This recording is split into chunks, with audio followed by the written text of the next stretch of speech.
Welcome back, guys. Today we'll be making this cute little crossbody. I hope it looks familiar because it is a redesign of our popular Slim Sling pattern. But that one, if you remember, is made with raw edges that you paint. That one right here to show you. So you leave them raw or you paint them. It's very slim profile, and it also has the option for a zipper pocket or a clear pocket, which I have included in this design. You have the clear pocket and zipper pocket, and you have the same general look of the swoop in the front. We've moved the 3 card slots to the inside, and we added a small dart in the front that gives it more room, more storage capacity in here. And unlike the original Slim Sling, we added the clear pocket as a separate pocket on the back, so it's not part of the main compartment. Now, the swoop can be a little tricky to sew, especially since I've designed this with beginner bag makers in mind. You're using all quilt cotton for this, so it comes together pretty straightforward, but that final sewing of the curve can be a little tricky, especially if you're newer.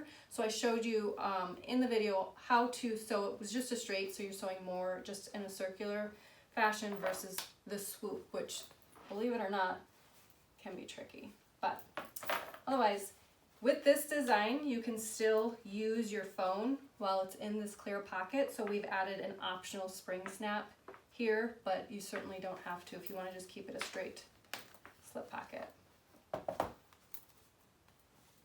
Who's ready to make one? With this pattern being designed for your favorite quilt cottons, I have gone ahead and already added a woven interfacing to all the back sides of all my pieces. Now, what I find the easiest, because this is kind of an odd pattern piece shape, is to block fuse my fabric. So I'll take my exterior and my liner and take the yardage and then press the woven interfacing on it and then cut it all as one. So I'm not cutting a main pattern piece and then a woven interfacing and then fusing them together. You get a nice clean cut that way, and it's just most consistent. Now, also because it is quilt cotton, most of them come only 40 to 44 inches long, so we are gonna have to join our crossbody strap, and I'll show you how to do that. So I have 2 pieces cut so that I can have it my desired length. I want mine 57 inches, so I just added the difference of, you know, the 44 inches so that we can make a nice long crossbody strap. I also chose to use a directional print fabric so that you can see when it comes to the flap, if this is the front side of the flap and you open it up, you're gonna need to cut your pattern piece the opposite so that when it's open, you see the print going up and down this way. Because if you were to cut it on the fold and you cut 2 pieces at the same time, what's gonna happen is your directional print will be upside down on that flap. So just be mindful to cut them opposite for your flap pieces if it's directional. When it comes to the back pocket options, you have a clear Cellphone pocket option. You can cut your back pocket pieces whatever you want. So one is gonna be the border of the window, so I cut it in my main fabric. One's gonna be the lining of the window that will go on the underside. And then this is gonna be the peekaboo fabric that I want to show through the window. So I did choose to cut another panel so that you can kind of see it if the pocket is empty. But honestly, you can choose whatever you want, and if you want to conserve your expensive main fabric and just use the liner for the other 2 pieces, you can certainly do that. For this one, this is the zipper pocket. So you're gonna see the majority of this material, I cut a lining that will line the back of the pocket, and then this will be the back side of the purse. So inside the zipper is how you're gonna see it. You're gonna see this on the back wall and this as the lining. So you don't need to cut both pockets. You just need to choose if you're doing option A or option B, but because this is the video tutorial, I will show you how to do both of those. Also, with this clear slip pocket, I'm gonna show you how to add a spring snap to the top. It's optional, you certainly don't need it. After we've got all of our pieces cut, I did go ahead and add center markings to the tops and the bottoms of all my pieces, because these are going to be important landmarks for when we actually put the bag together. I'm going to show some of the tools that I'll be using throughout this pattern. You'll notice that I kind of jump back and forth between wonder clips and these alligator clips, but for the final top stitch in that little narrow opening at the very end, I found straight pins to be the best tool to keep the fabrics from shifting, and also so my wonder clips wouldn't go popping off as I'm kind of manipulating it underneath my machine, sewing in the round there. So if you have some straight pins, I would encourage you to have those ready to go for that step. I have a seam ripper so that we can cut the slits for our magnetic snap. This is my marking tool so that we can mark the placement of our magnetic snap, draw our center lines. And then this craft glue stick is going to be really helpful when we're using, if we're doing the clear box for option B, or just to hold things in place and pressed nice and open. This craft glue stick is invaluable for steps like that. So I would encourage you to kind of have these tools ready to go for the next steps. Using our pattern pieces, I did already transfer the magnetic snap placement on this front main body exterior piece. This is going to be where we do the female portion of the magnetic snap, but because it only has the woven fuse on here, I did fuse a little piece of the Decovil light here to add a little bit more stability for the opening and closing of that magnetic snap. Now, I've already determined this is going to be the exterior front portion of my flap. This is going to be the underside, so I transferred the marking up here near her forehead, and that's going to be for the male portion of the snap. So to get started, I'd usually take the washer that the magnetic snaps come with, and I center it over the hole that we placed, and I'll mark the slit lines right next to it, just like that. And I'll do the same thing on this, right over the hole here. And then I will seam rip these little slits. I didn't add any additional beef up interfacing to this because it's already got the Decovil light. And we have it actually on both pieces. One, so it has some stability for the opening and closing, but also this piece has it so that you can kind of hide the metal portion of it so it doesn't rub and cause discoloration up this top part, and also like kind of potentially wear through. So we're not adding any additional interfacing for that. I've already cut little slits, and then I'm going to poke the prong through the layers.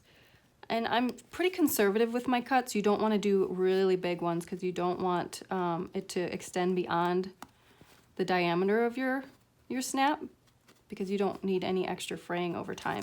So once that's threaded through, then you're going to go ahead and add the back washer. And it depends on what your preference is. Some people push them out for a flatter profile, some push them in, and I find that to be more secure method. So I usually start it with my finger, and then I'll press it with a mallet towards the center. Get it as flush as possible, and then I'll take a piece of duct tape and just kind of put it over that. Again, more security, and also kind of smooths out those rough edges of the magnetic snap. So now we're going to do the same thing with this portion. Push it through the back. There we go.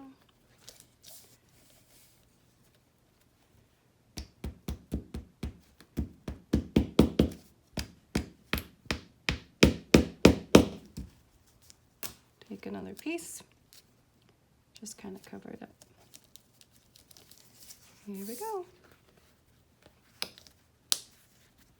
Continuing right along with all our prep work, we're going to go ahead and sew the darts on our front main body exterior and liner. So what you're going to do is you're going to fold it right sides facing, and you're going to sew a 1/4 inch here. We're going to do that on each piece.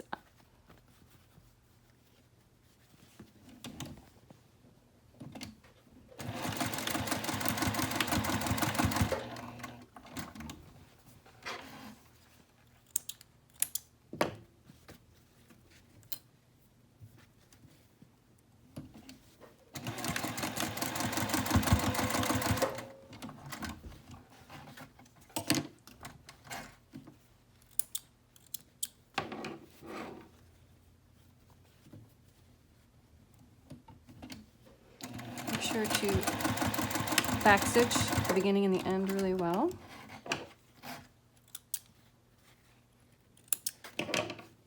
And the last one.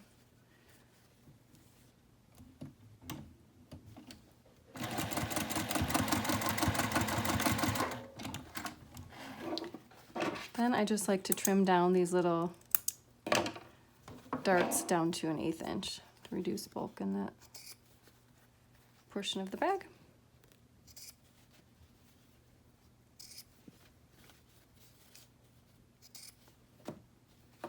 There we go. Let's work on our flap. let's piece our long strap together so that it is the full length we need it to be. So what you're gonna do is you're gonna lay it face up in front of you, and you're gonna take the shorter piece and you're gonna lay it directly perpendicular on top of it. So corner here, and then I'm gonna draw that line there so that when I go to sit at my machine, it's pretty easy to follow.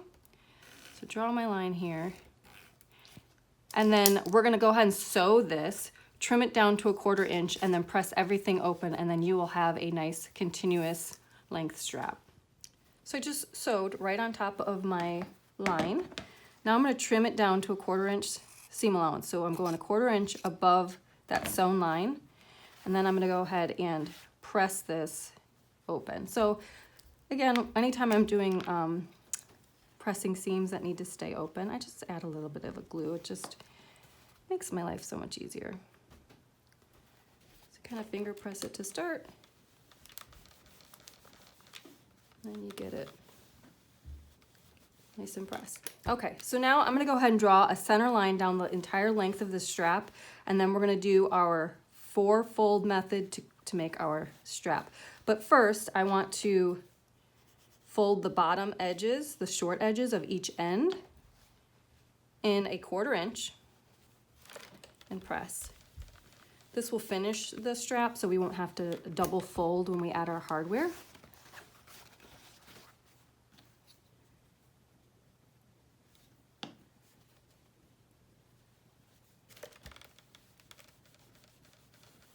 Okay, so let's go draw that line and do our ironing.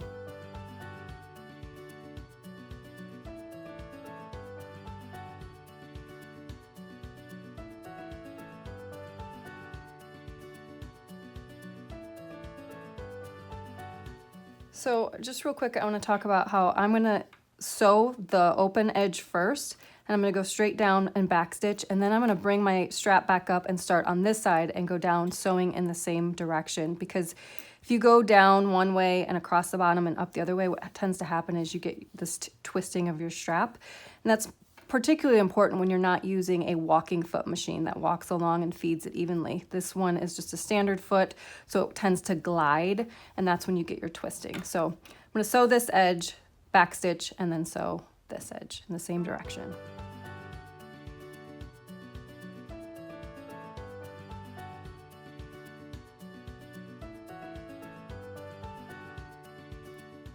For the D-ring connectors, we're just cut one piece, and then we'll end up cutting it into 2 equal pieces for our 2 D-ring connectors. Instead of doing a 4-fold method like we did with our strap, we're only gonna do 2 folds. So I drew my center line, and I'm gonna press it to that line, and there will be a raw seam up the center, which is perfectly fine. That's gonna be the seam that gets wrapped around our D-ring, and you won't even see it, but it will reduce the bulk in those, the side seam when we add them later. So just like with the bag strap, I'm gonna sew the edges 1/8 inch from the sides. The D-ring connector is sewn. Here's the raw edge. I'm just gonna fold it in half and cut it into 2. So then, for this step, I do like to add some glue to this whole back side and then thread my D-ring on, because as we clip it in place and allow it to sit and dry while we're doing the rest of the steps, it kind of secures that D-ring in place, and then should be less likely to twist. And the bigger you leave your D-ring connector out of your seam allowance, the more likely the D-ring is to twist. So when we go to add this to our side seam in the final stitch, we're going to want to sew as closely to that D-ring as possible to prevent it from twisting. But I find gluing it down in place like this will also help with that. So you're threading your D-ring on seam side up and fold it in half. I'm going to take a clip and hold it so it can dry in that position, and we're going to set these aside. For the side connectors, I would encourage you to stick with the 5/8 as the pattern written, or a 1/2 inch. So 5/8 or 1/2 inch is fine for the side. When it comes to your strap, you can do any width thickness of strap you want. If you want it 2 inches, it doesn't really matter, as long as you're going to add the swivel clasp to connect to the smaller D-ring. That's perfectly fine. Now the way that you come up with the measurement for your strap hardware is the width is 4 times the measurement of your hardware. So I happen to like 5/8 because I feel like it's a good size. It's not really wide, but it's also not too narrow where I find that 1/2 inches. So my strap was 2.5 inches wide for a 5/8 inch strap. If you're doing 1/2 inch hardware, you would cut your strap 2 inches wide and do that 4-fold method. So we're gonna go back to the machine so I can show you how to add the hardware.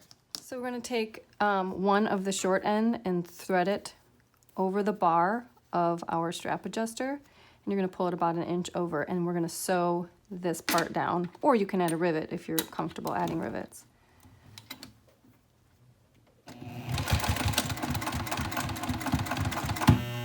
Ooh, a little thick part. All right. Okay.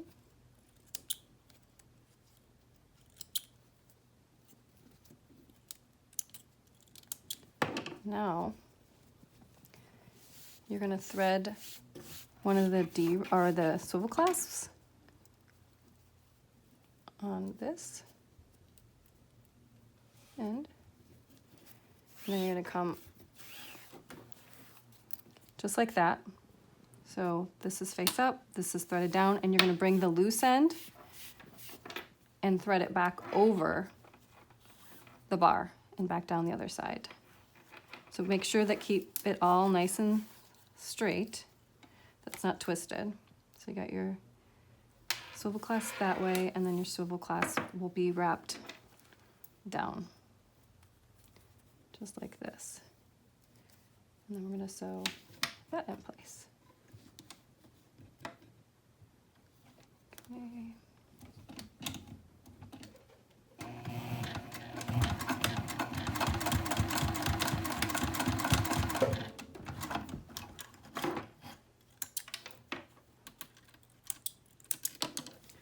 There you go.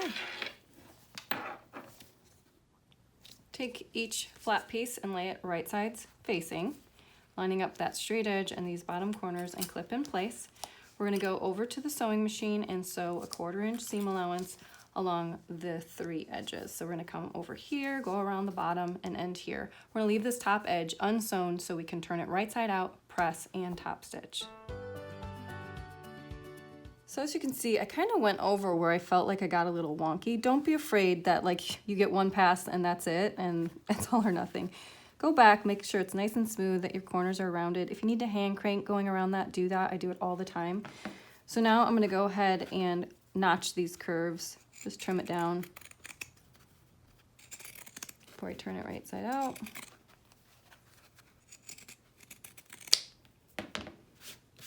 All right, so the Decovil light, like I said, gives it some substance, so it's a little stiff to turn, but it's not impossible.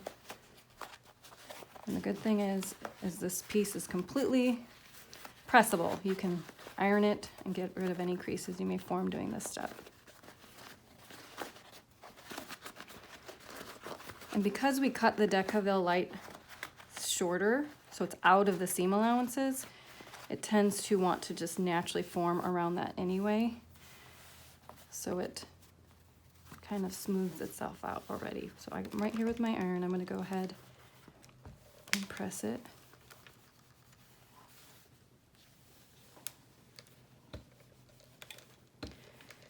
And then I'm going to go back to the sewing machine and I'm going to sew a top stitch all the way around the perimeter, 1/8 inch from the edge. I tend to like to do an additional row of stitching 1/4 inch away from that, just more as a decorative thing.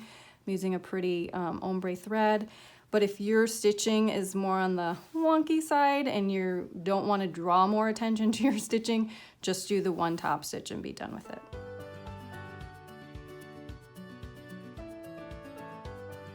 You probably noticed in my video that I did close this turning hole with my top stitching. If any of the edges were a little uneven, go ahead and trim it down so that it's nice and even, and then set this aside. Next, we're going to go work on our card slot assembly in that back main panel of the liner.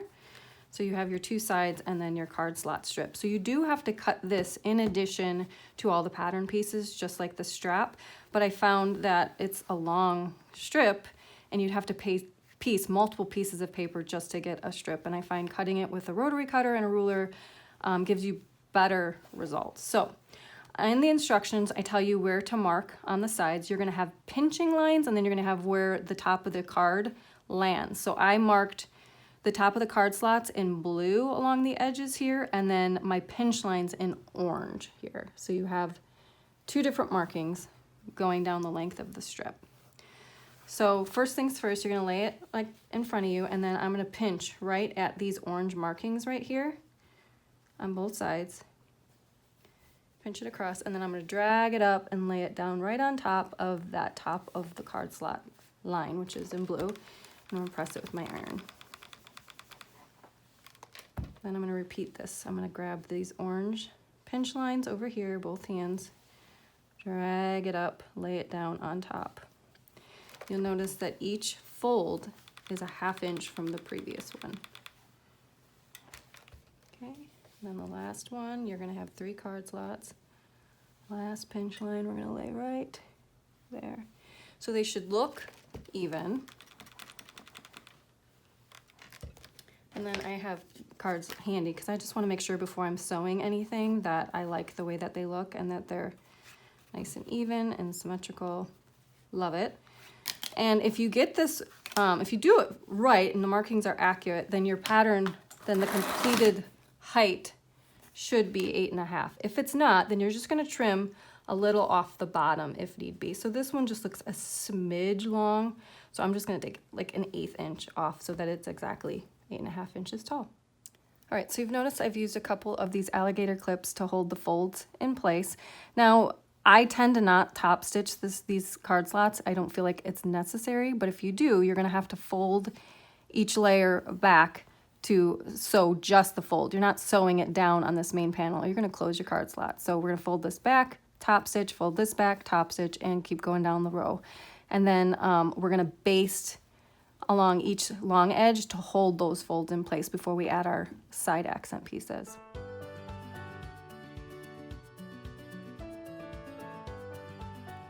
All right, so now you should have cut these mirrored. So you have a rounded edge on the right-hand side and a rounded edge on the left-hand side. We're gonna lay them on top, right sides facing, lining up the top and bottom edge, and clip these in place. I tend to do both at the same time so I can just jump right into sewing the edges and then top stitching. So line up that edge.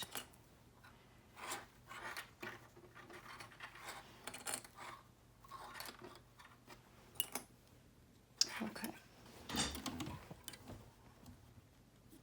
Sewing a 1/4 inch seam allowance.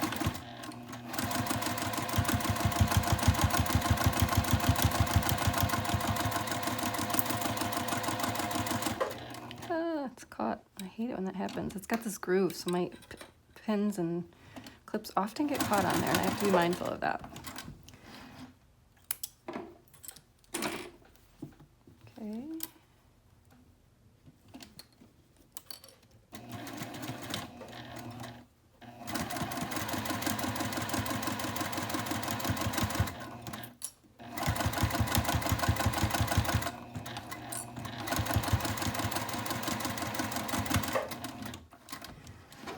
For this top stitching step, I tend to just finger press it really well.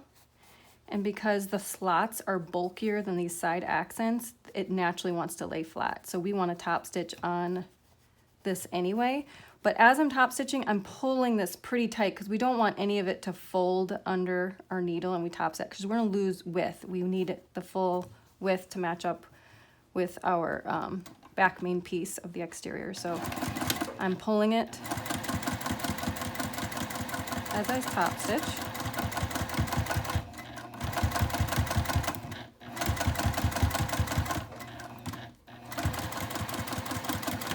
Just sewing an 1/8 inch from that edge there.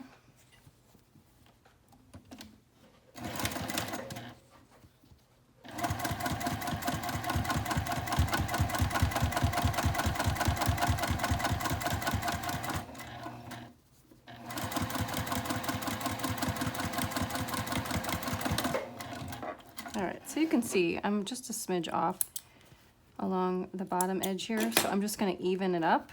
and then even this up, and then this part will be complete. As I mentioned, it was a little wonky up here, so I'm just gonna take a little bit off so it's nice and even. Same thing here. Not gonna change anything. But when this is complete, it should match up and be the same size. If it tapers in just a smidge, it's not gonna make or break your project. So if you lost a little width because of the top stitching, it was too, you didn't pull tight enough or whatever, and it's a little narrow, it'll still work, but ideally, it'll be the same size. Last but not least, don't forget to mark the centers along the top and the bottom. So I fold it in half, I just cut itty bitty notches. Again, these are our landmarks when we go to put everything together. So there's that. Okay, now moving on to option A. We'll do option A first, which is the back zipper pocket. So you need a 6-inch pre-made zipper, or if you're using zipper by the yard, you're cutting it 7 inches. You need a little extra cut because the standard pre-made zipper allows for tape. Okay, so these are the 3 pieces we need for the back. One is going to be the exterior, one's going to be the back lining, and then one's going to be the wall of the bag. So on the back side of the exterior piece, you're going to take your pattern piece and clip it in place and transfer the zipper box marking. So now I'm going to go ahead and clip this onto my lining pieces, right sides together, just like this. So we want to cut them as one, perfectly aligned the way that we're going to install this zipper. So if you cut it separate, you might have it a little bit off. So by clipping it in place and cutting it as one and preparing our zipper box, it should ensure that they're perfectly equal. I just cut them as one, and this also ensures that we are cutting them mirrored. So if you cut them separately, then you would probably cut them both on the same side and they wouldn't be mirrored. So that's also another important reason to keep them clipped and cut as one. And if you're using SVG files, it's already taken care of for you. You shouldn't have to worry about that. So doing one at a time, I'm gonna grab my glue stick and I'm gonna press these side edges to the wrong side.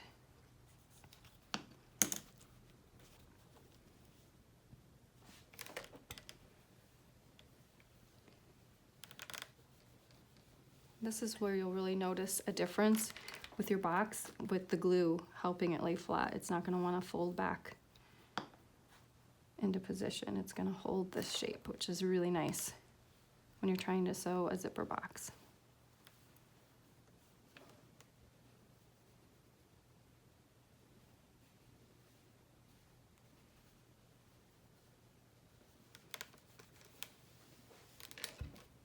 Little notches here.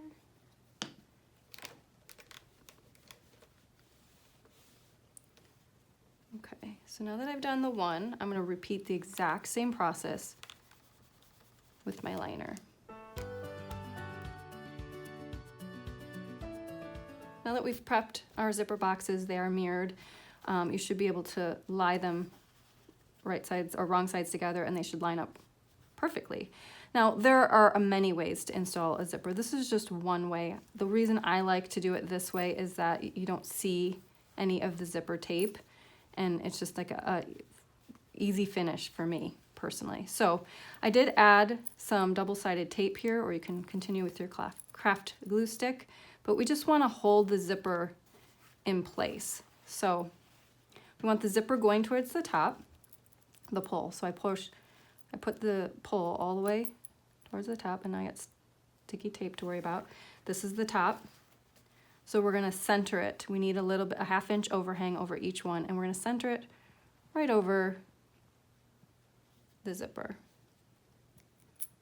And that's gonna hold that in place. Looks like that. So then I'm gonna take this piece, lay it directly on top of it, and then I just clip them as one.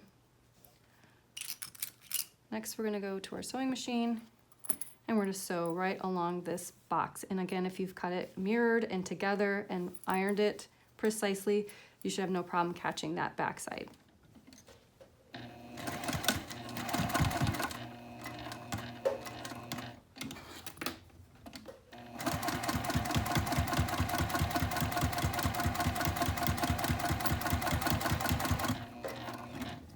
up to move your zipper pull out of the way.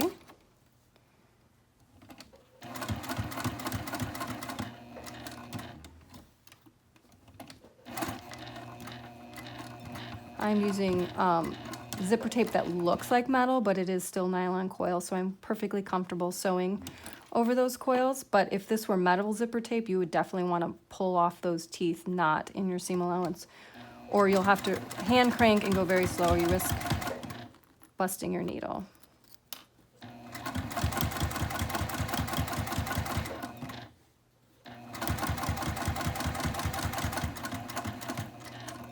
When you come back to your previous stitching, I just tend to go over it a little bit. There you go. Now take this piece and the third back main piece and line them all up. So it's right side up and then right side up, and center it all along the edges and clip in place. We're gonna baste it all together, so then you now will have a usable lined pocket.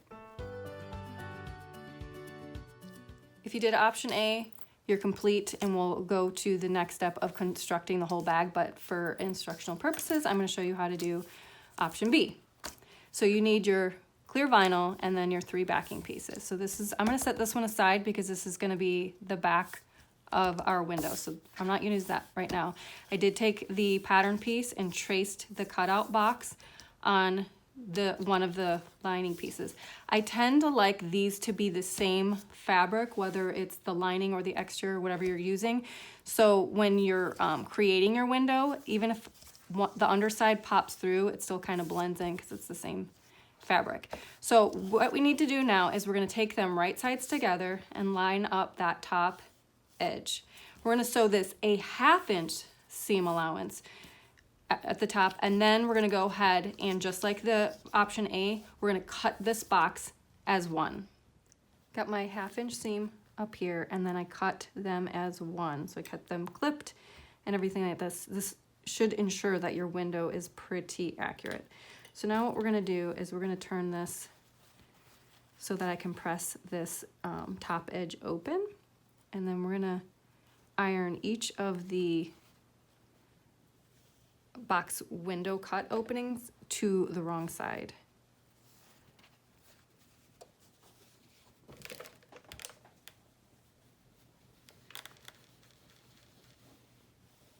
Okay. So I'm going to add more glue and pull it all the way to the corner there and iron. I'm going to continue this process with all sides, all the rest of the remaining 3 sides, and then the other box.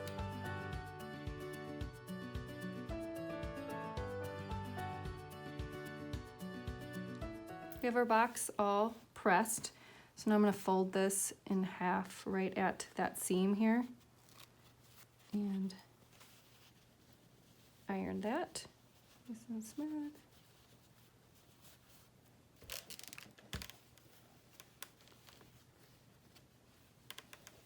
Now we should see our window is lining up pretty accurately, but any overhang or whatever, it kind of blends in. Do you see how that's why I like to have these fabrics being the same. So if it ends up being a little bit like that, it's not as noticeable. All right, so now we're gonna take the clear vinyl, open up this little panel piece here, and we're gonna center it over the window, butting up this top edge of the vinyl into the crook of this seam here. And you're gonna fold it back down, and then that's where these alligator clips really come in handy to kind of get down there and hold everything together. So once I've got this clipped and held in place, then as I'm sewing, you can obviously see through this clear vinyl window. You can use your fingers to kind of push it and pull it if need be to keep everything in place and a nice window. You're welcome to use your fun printed clear vinyls for this window, but keep in mind if you want to be able to still use your phone while in the pocket, because you can still touch the buttons, it makes it hard to see your screen. All right, let's go sew this box. We're gonna be an 1/8 inch from the edge.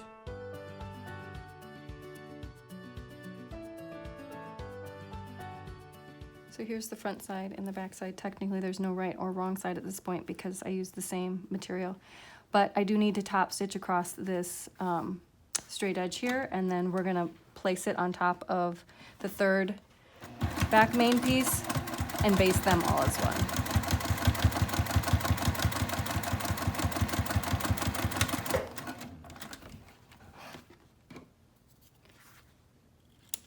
Now you can probably see a little bit better why I chose to do the panel, because you can see Alice. So you should have a gap along the top so that it doesn't interfere with the final top stitch. But now we're gonna go ahead and baste these an 1/8 inch from the edge as one. Okay, so technically your slip pocket is complete. You've got a usable cell phone pocket. You can even use it through the screen, as we've mentioned. Now, if you want a little more security and add a spring snap here, you can. It's optional. I figured if we've all made purse and pocket pals, we probably have these spring snaps already on hand. Otherwise, feel free to skip it. So if you are going to add a snap, you do want to add a little more of the Decovil light to this piece, because this just has the woven interfacing. So I did fuse a piece right there. I'm going to find my center marking, which is already noted there, and I'm going to punch a hole through all layers with my rotary punch, just in the center of this space here. Punch my hole.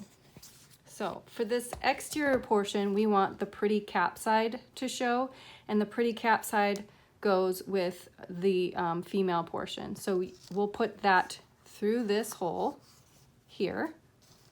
And then we need to see this side. This would be the wrong side. So we need to see this side, and that will go on top like this. So I'm gonna use my hand press to set this, but another handy tool that I often will recommend, because for any new people starting off, is this kit you can find on Amazon, because it comes with instructions, which I just taped there for quick, easy reference. It's got the setting tools and then 4 different finishes. It's a wonderful kit to start with if you don't want to invest in a press. So I'm going to go ahead and set this first piece here by putting it in my hand press. Okay, and then you're going to take the male portions of your snap, so the longer post gets threaded through the back side here. Then the shorter post goes on top. And then you're gonna set it. So I snapped it in place so that it held in place, but that's not set. You're gonna see a big old gap. So you do still need to set it with your press or the kit. Press it, and now you've got your snap. Well done. Now, depending on which option you're making, the option A with the zipper pocket or the slip pocket, you're gonna need to baste your flap in place for this next step. So I'm gonna set this one aside. We're gonna move forward with our zipper pocket, and you want to flip it so the right side is facing the right side of the back side and your snap is face up. You're gonna locate the center marking there and baste it in place an 1/8 inch from the edge. Now we get to put it all together. So you have your exterior pieces and your lining pieces, and we're gonna do the same thing by popping the darts back out and laying this right sides together. So we're gonna line up the top edges here and there. And then we're gonna line up the center markings here, and then ease the rest in with clips. I tend to put the darts kind of towards the bottom. And for the lining, we're gonna sew down this side and end back stitching here really well, and then sew this side back stitching. This is gonna be our turning hole, so we need this part unsewn. We're gonna repeat the same process with the exterior pieces, lining up those top edges and the center markings and sewing the perimeter. If you're not using a walking foot machine, what can tend to happen is you're sewing this and everything kind of shifts a little bit and you end up with excess here. So to avoid that, or if you don't have the problem, then don't worry about it. But to avoid that, you could sew down here to the center marking and back stitch, and then sew from this edge. Sew to the center marking and back stitch. Starting with the lining piece first, we're gonna start at the top right edge, keeping these edges aligned.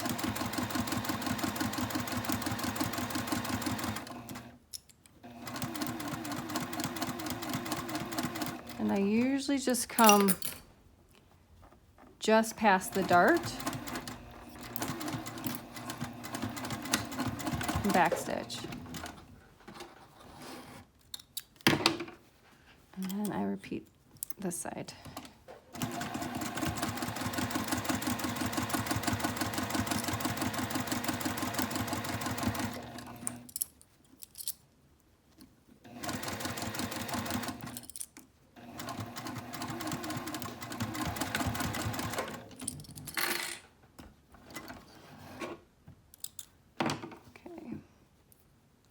So for the lining, we're going to go ahead and turn it so it's right side facing out.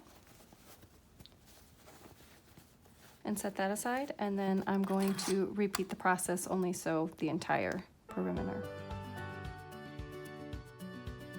All right, so now I've swapped out my feet to this is a zipper foot and it's narrow, so I can get really close to the D-ring, because as I mentioned earlier, the farther down and the more higher up this sticks out, the more likely this is to swivel. But look, since we glued it, it's pretty secure in there, so don't skip that step if you're gonna need if you're gonna need to let it stick out a little bit. So I swapped out to this foot because it's a perfect 1/4 inch. So I'm gonna use this edge of my foot to ride along the edge of my fabric as my guide. So you need to press open this side seam the best you can. I know there are thicker layers for the back side. And you're gonna take your D-ring and drop it inside, butting up the one long edge against your flap there. That's why I'm saying that you can't use a bigger, wider flap and a wider D-ring connector piece, because it all plays into this narrow channel here. So we're gonna center it. It ends up being centered over the side seam and butted up against your flap. So it's in my pattern, I say leave a 1/4 inch to a 1/2 inch overhang. So I'm just gonna allow a 1/4 inch and try and get as close as I can. Place that in place.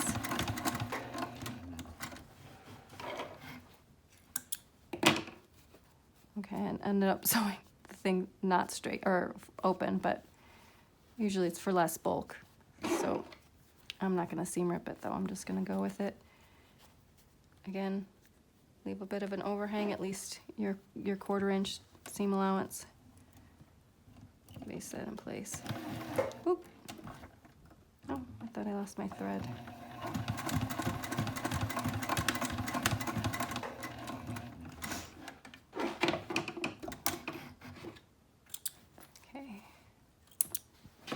Here we go. So our D-rings are in place now. Next, we're going to take the liner that we turned right side out. This is the back wall. This is the swoop. So we match up the swoop with the back wall and the straight edge and tuck them inside each other. So leave the exterior wrong side out and then tuck this one in. So what we're going to do is line up these center markings that were really important we marked earlier. So there's one here, there's one back here, and then we're going to line up these side seams and clip these in place. This is where we're using the straight pins though, because as we go to sew this and sew the swoop, this edge juts out and wants to hit your machine. So you really have to pinch it and move it and go very slow around here, because this is honestly the hardest part of sewing this whole pattern.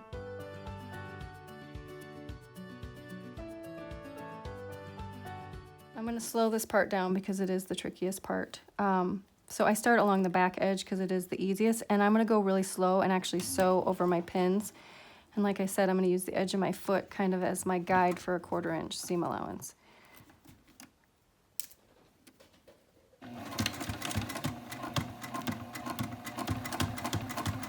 As you come up to a pin, you can either hand crank or just go very slow. I'm gonna do my best to press open the side seams here. And then this part is pretty thick, so it's got the side seams and it's also got the D-ring tab, and I'm feeling for my D-ring in here, but see how using a zipper foot allows me to get as close as I can. Just gonna hand crank as I come up to this corner. I'm gonna move that pin out of the way.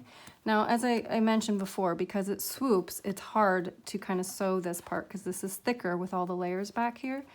So just go slow. If you need to do it at an 1/8 inch, just to, you know, get it situated and then remove your pins and go over it again, you can do that. But by using pins, the hope is that none of my fabric is shifting on the underside.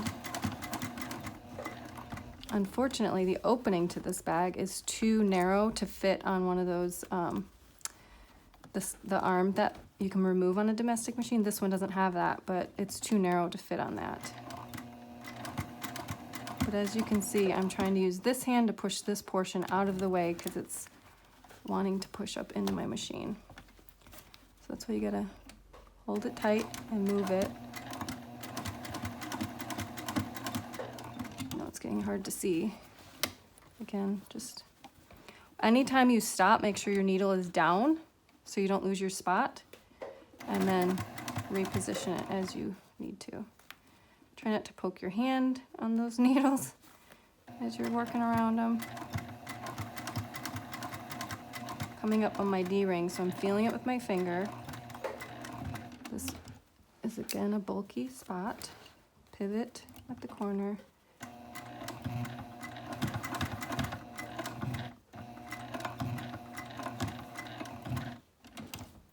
Okay.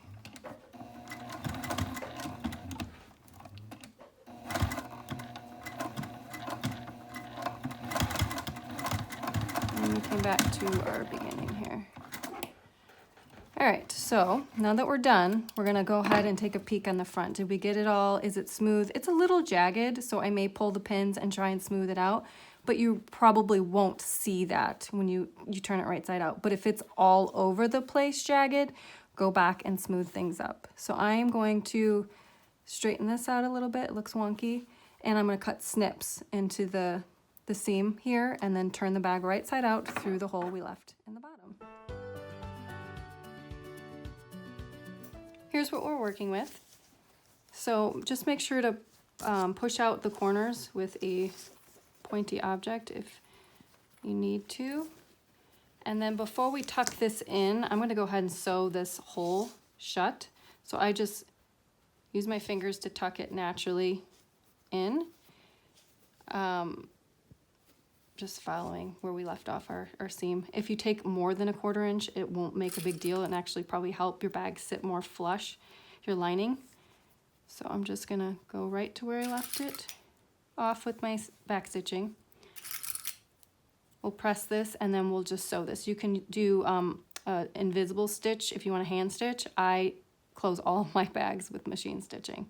Once you've closed the bottom of the bag, you're gonna tuck the lining inside the bag. Just make sure to tuck it down as deep as it will go so that it's nice and smooth here. Smooth everything out with your fingers as best you can. And you can see there's considerable bulk here because of the D-ring tabs. Another reason why we don't want to do a 4-fold method.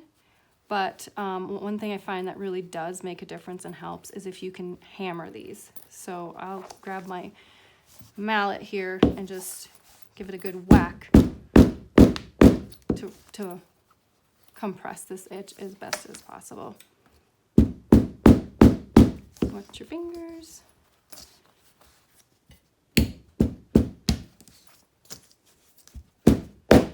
Never be afraid to hammer your seams. It makes all the difference. Okay, so now once you've got your lining tucked in nicely, you can either clip that in place or just finger press it.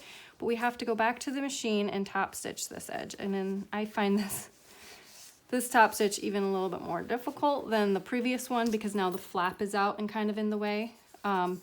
You can turn your bag inside out to sew on the right side so that you can make sure your exterior is really pretty. I'm gonna go ahead and just leave it as is, and I just sew from the inside. And as I'm sewing, I just make sure that my lining or my exterior is rolled under and hidden. And then I'm feeling as I sew to make sure there's no ripples. And then we'll just go along the edge an 1/8 inch top stitch. Okay, so I start on the back wall because I just find it easiest, and I did switch back to my normal foot here. All right, so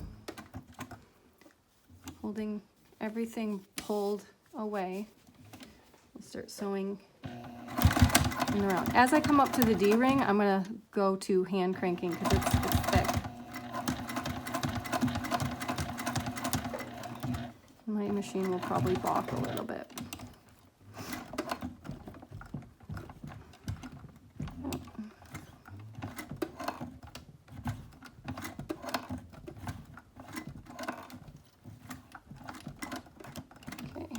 Now, like I said, see, as we go to turn, this wants to get all up in your machine, so you're gonna have to just do your best to use your opposite hand to move it out of the way.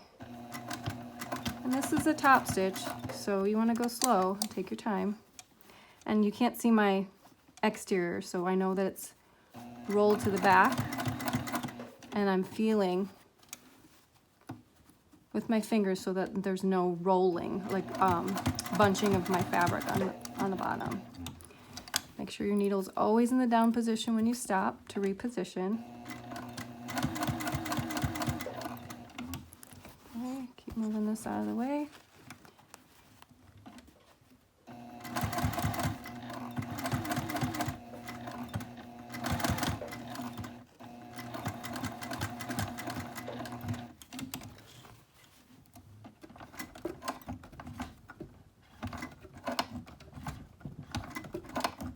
Again, hand crank over those thick areas. You don't want to make your machine mad and break a needle. All right, coming up. Beginning stitch.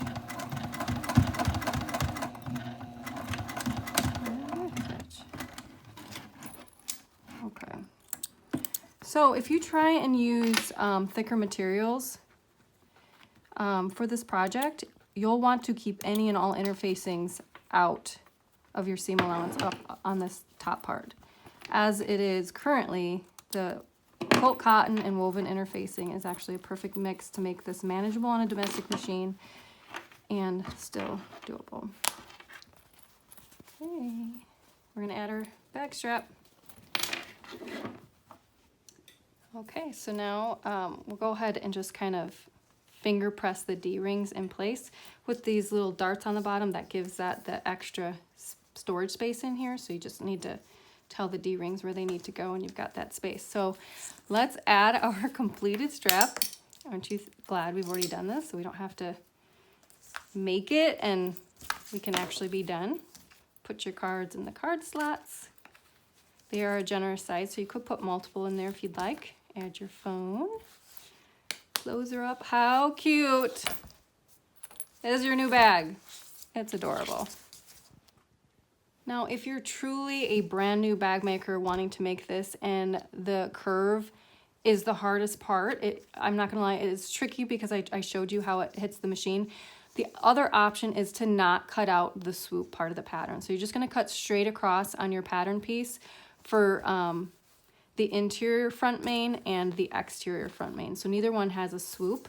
And we're just gonna go ahead and put the card slot portion along the back wall that has the flap, and then we'll sew it in the round. So now when you're taking it to the machine, you're just sewing it like this versus having to go up and down and around with a swoop. So I'll show you how to do that in just a moment.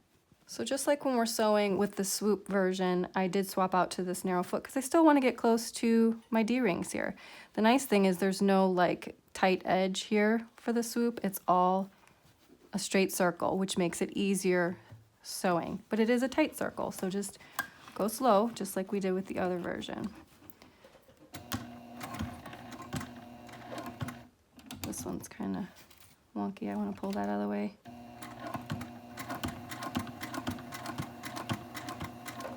Yeah, any of my pins that aren't quite going in perfectly straight, like I risk my needle hitting it and snapping, and you don't want to do that. So either, again, hand crank over those or pull them out or go slow.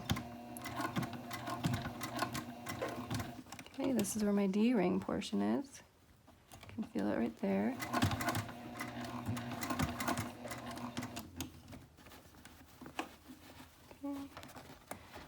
Always keep your needle in the down position.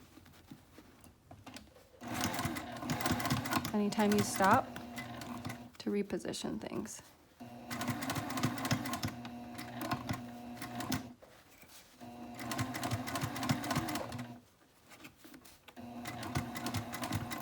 Using a narrow foot for this portion not only helps get close to those D-rings, but also if you've added the spring snap and you're using a normal foot, it might want to like fall off the edge to keep away from that spring snap. Okay, here we go. So there wasn't so much manipulation like you did with the other ones. So that was an easier sew, and then same thing with the top stitching. It should go much easier. Pull out all your pins and turn it through the hole. Okay, so as you can see, there's no swoop. Earlier I mentioned you didn't necessarily have to top stitch the card slots. Here I didn't, so you can see what it would look like without. So now we're gonna go back to our standard foot, and because this is vinyl, the vinyl window, I don't want to keep turning it and turning it and turning it. So I'm going to sew from the inside versus turning it wrong side out to top stitch on the exterior. But you can do whatever you're comfortable with. So when I did turn this, I made sure to use the blow dryer because the heat makes it real soft, way easier to turn. So don't make it harder on yourself than it has to be. So I'm going to put this under my machine here. And then I'm gonna have to unsnap this and kind of move it a little bit. Okay. Holding this out of the way, we're gonna go ahead and top stitch this.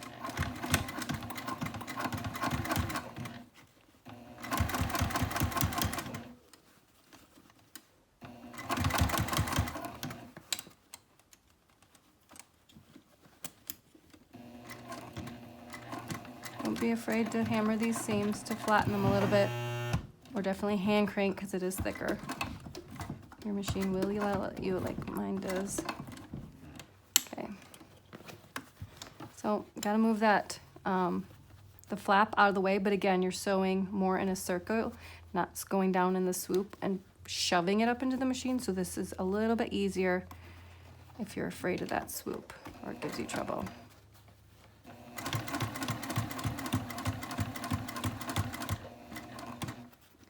Make sure to feel the top and the bottom that it's nice and smooth so you're not sewing any ripples on the other side. For me, it's more important because my exterior is on the underside, so you want that to look nice. If you did turn it wrong side out and you have a ripple on the inside of your lining, it's not the end of the world, but you will see it on the exterior of the bag if you didn't.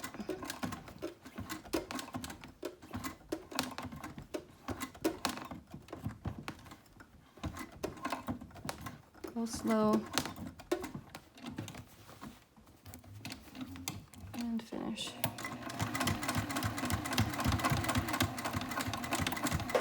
There we go.